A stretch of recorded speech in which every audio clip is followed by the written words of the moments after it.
The year was 1624. Portuguese ships filled the rivers of Africa, armed with guns, greed, and a mission to enslave.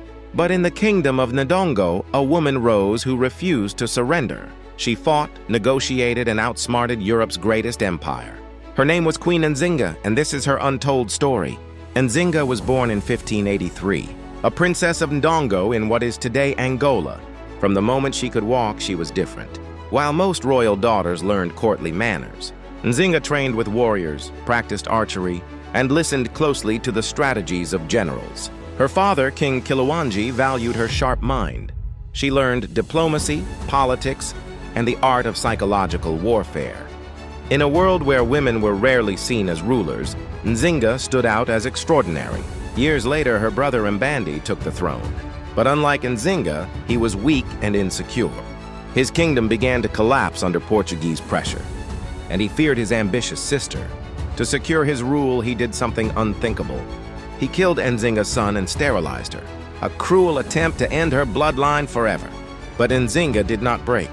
She endured and waited for her moment. When her brother died in 1624, Nzinga seized the throne. Now she was Queen of Nzinga, and the Portuguese had made their greatest mistake. She would not be a puppet ruler. She would be their nightmare. Nzinga moved her capital into the mountains and marshes. Building a guerrilla fortress, her warriors struck Portuguese troops in ambushes, using the jungle as their weapon. She even allied with the Dutch, Europe's rivals, proving that she was as skilled in politics as in war. When the Portuguese captured her sister, Nzinga launched a rescue mission. But when the mission failed, she vowed revenge. For years, she harassed slave routes, freeing captives and burning enemy outposts. The Portuguese came to fear her name. They called her the Lady of Angola. Others called her the Lioness of Africa.